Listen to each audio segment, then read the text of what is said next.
नमस्कार दोस्तों, मैं हूं पंडित सोमदत्त शर्मा और स्वागत करता हूं आप सभी का अपने YouTube चैनल पर। दोस्तों, आज हम चर्चा करेंगे कि गोत्र को कैसे बदल दिया जाता है। ये आज भी बदला जा रहा है और प्राचीन समय से ही बदला जाता रहा है। अब जो गोत्रों का मिलान है वह मुख्य तौर पर शादी विवाहों में किया जाता है।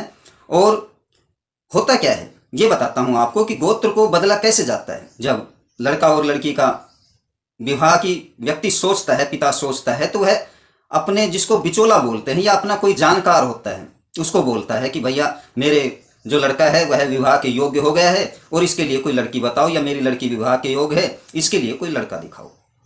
अब क्या होता है कि व्यक्ति बताने लगते हैं कि जी फलाने एक सरपंच साहब के लड़का है, फलाना बिजनेसमैन है उसके लड़का है, या एक वैद्य जी हैं उनके लड़की है। ये हिसाब किया जाता है। और वो पुराना समय था तो जो 2-4 कोस की जो जगह होती थी वहां पर किया जाता था। उसको सभी जानते थे, प्रेम मोहब्बत था, लोग पैदल चलते थे, रुकते थे, बैठते थे, बोलते थे, बतलाते थे। और यहाँ तक कि 20-20 कोस तक जो नाई ब्राह्मण होते थे उन्हें मालूम होता था किस गांव में कौन सा गोत्र निवास करता है। नाई ब्राह्मण ही इन शादी विवाह का जो घर जोड़े बोलते थे ऐसा काम वही करवाते थे और चौखट मिलता हुआ किवाड़ वो चढ़वाते थे। कि ये गोत्र बदलने कैसे हुए, ये अब आरंभ काल से ही बदले जाते हैं।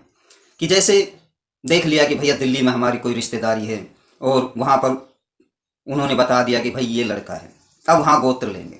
देख लिया सब कुछ बढ़िया है, घर में धन की कोई कमी नहीं है और अच्छा काम चल रहा है, इसके पास प्रॉपर्टी भी बढ़िया है, सब कुछ देख लेंगे। और फिर जब गोत्र मिलाएंगे भाई ये गोत्र मिल रहा है, अब वहाँ पर जो उसका स्पेशलिस्ट है उससे पूछेंगे कि भैया क्या करें, हमें तो सब कुछ चीज़ जच रही है लेकिन ये एक गोत्र आंट खा रहा है। तो जो उन्हीं के परिवार का जो होता है या उन्हीं की जो शुभ सोचता है वो कहेगा तुम एक काम करो, मेरा गोत्र लगा दो, इसमें मेरा गोत्र नहीं मिल रहा है, ब्राह्मण ब्राह्मण भाई भाई, और भाई तुम मेरा गोत्र लगा लो। जैसे महात्मा गांधी ने पकड़ा दिया था कि ये लो मेरा गांधी गोत्र है, बढ़िया हूं मैं, और तुम मेरा गोत्र लगा लो।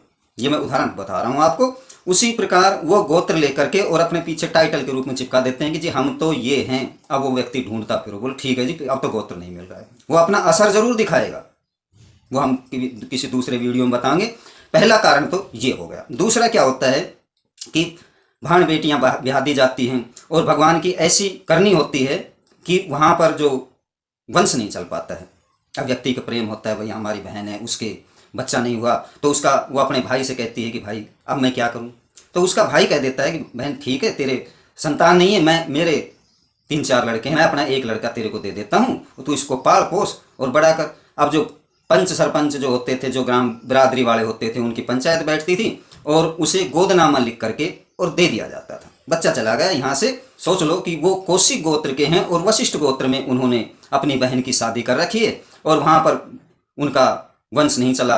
भाई भगवान की ऐसी कोई करनी हो गई और यहाँ से जो कौशिक गोत्र का लड़का है वह वशिष्ठ के घर चला गया। अब वहाँ जो धर्म वाले आदमी हैं कि भाई ठीक है इसको संभालने वाला भी चाहिए, बुढ़ापे में इसकी सार संभाल भी करने वाला चाहिए। तो ये तो होता है, महारानी लक्ष्मीबाई ने भी किया था कि जिसको कहते हैं गोदनामा, ये विष्णु भगवान वाले होते हैं।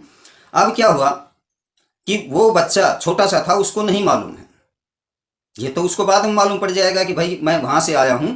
लेकिन अब उसके टाइटल के पीछे जो लग गया वह लग गया वशिष्ठ। कौशिक जी वशिष्ठ बन गए, लेकिन जो खून का जो उसके वंश का जो असर होता है वह तो रहेगा ही, क्योंकि धर्म गुरु नहीं है। वो धर्म गुरु नहीं बताते हैं कि ठीक है भैया सोना है और चांदी में मिलाओगे तो वो मिश्र धातु बन जाएगी, मिक्स हो जाएगी, क्या असर करेगी। यही गोत्रों के बदलने का मेन कारण होता है।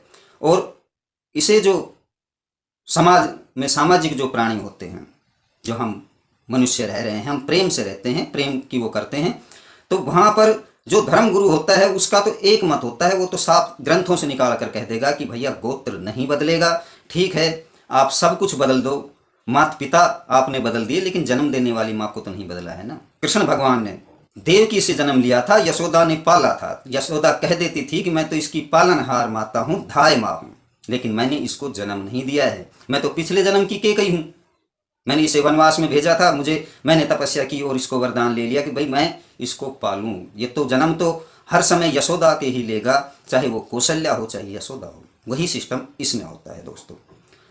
जो धर्म गुरु होते हैं वो एक मत होते हैं और वो शास्त्र से मत निकालते हैं, लेकिन जो अन्य जो गुरु होते हैं वो एक मत नहीं हो पाते हैं, वो पंच प्रधान बन जाते हैं और व्यक्ति के हित में ही फैसला देते हैं, चाहे धर्म के हित में वह फैसला ना हो। और इस प्रकार से गोत्र बदल दिया जाता है।